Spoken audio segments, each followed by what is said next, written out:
What's up, guys? Today we are going to be looking at Chroma Key or green screening in DaVinci Resolve. Stick around.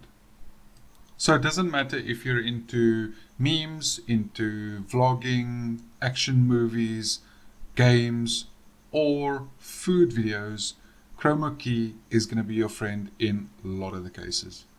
You've seen the foreground change using Chroma Key, but now check out how you can change your backgrounds on the fly.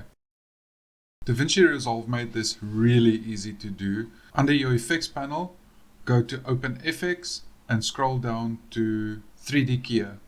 Simply drag it over to the layer that you would like to remove the green screen from.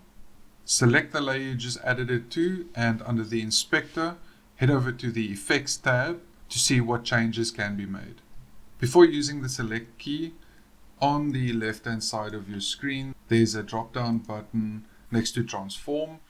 Click on the arrow and go down to Open FX Overlay. This will show you whatever you are busy doing at that given time.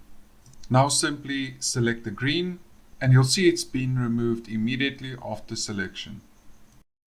As I zoom in, you'll see there's still a fine little green line around our subject.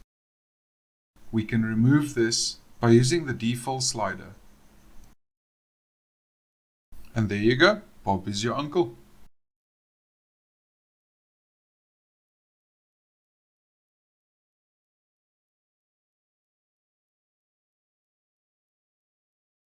Whoa!